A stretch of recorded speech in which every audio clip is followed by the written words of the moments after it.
Hi, first of all, I want to thank both of you for a wonderful, wonderful presentation. Thank you.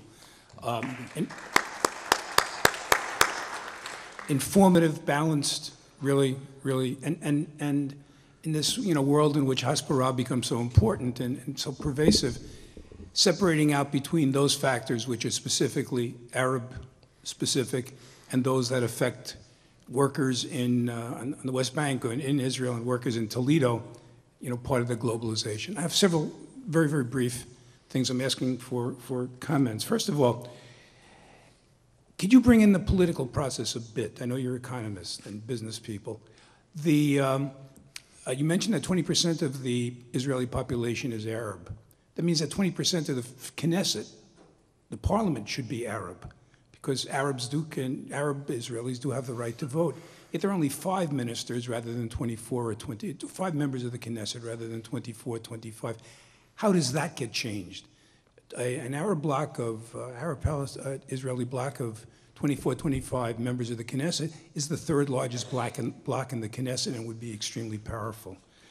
Secondly, you mentioned the way other Arab countries, surrounding Arab and Muslim countries, look at the treatment of the way Israel is treating its own Arab citizens.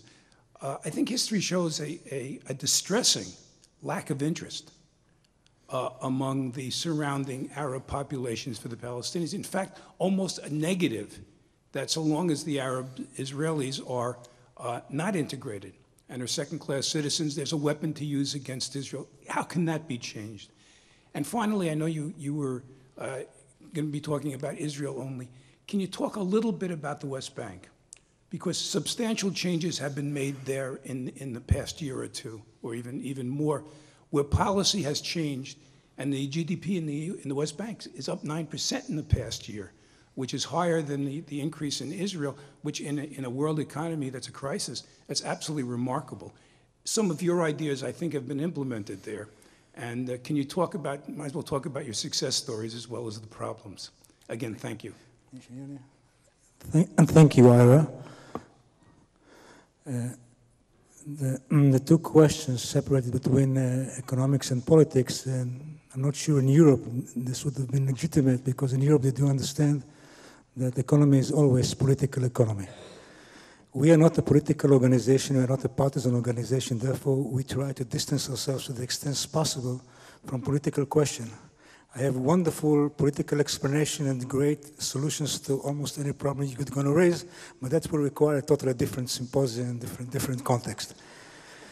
Now, regarding the Arab parties and Arab members of Knesset, again, I'm not qualified to discuss it, but it is my experience as an Israeli Jew that virtually all the Arabs I met, the major aspiration is to become a full-fledged Israelis.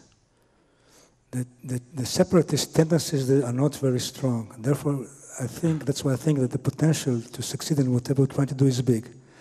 This seemed to me to be consistent with the fact that not all, maybe even not the majority of Arabs emphasize voting just for 100% pure Arab party. But again, I'm not a specialist in Arab politics. From my personal point of view, that makes sense. The second question was regarding the territory, I believe was the third question.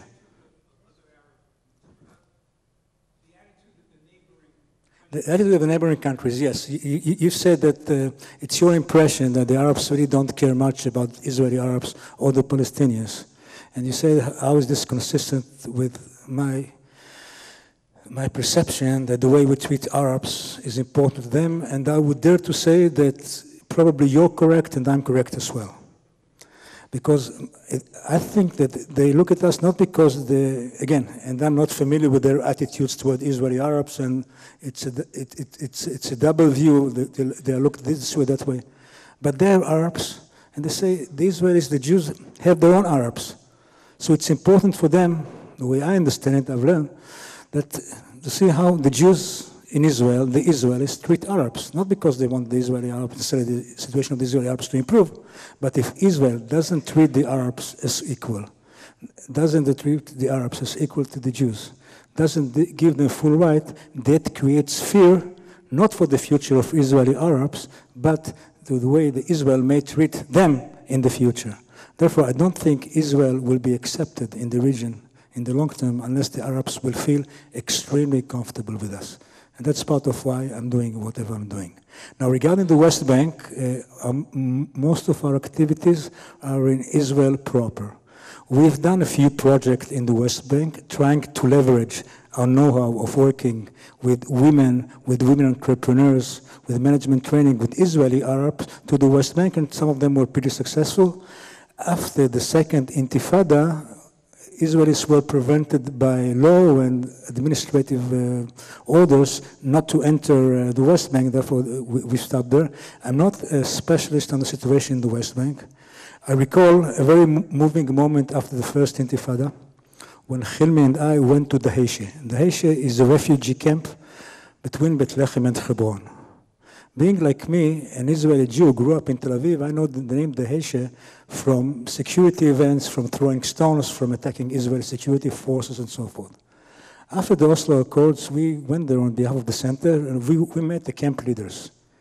It was a lowly room, half floor below the ground. We sat with two tough people. Every 50 minutes, someone else came. They looked very tough, very rugged, with beards.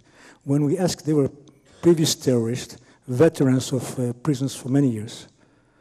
And they told us, we were given instructions to work with you, to work with Israel, to work with Israeli companies, to build business. This is a new mission. And I still recall the hope in their eyes, their optimism. They were really certain they were on a different track, and they were ready to commit themselves to the new track. We have to keep in mind that when people are busy working, busy building businesses and partnership, they don't have that much time for other issues. That's also an important reason why I think that what we're doing is very important. Talking about the West Bank, just one last fact, the World Bank issued a report on the situation of the Palestinian economy in the West Bank, and its conclusion was that in order to develop a strong civil society in Palestinian Authority, they have to build a strong private sector. And the situation in the Palestinian territories is so far, according to the just recent World Bank report, that most of the Palestinian economy in the West Bank is based on subsidies and on PA activity and not on a real thriving business sector. So in that sense, the World Bank view of what should be done in the West Bank is not inconsistent with what we think should be done in the Israeli Arab sector.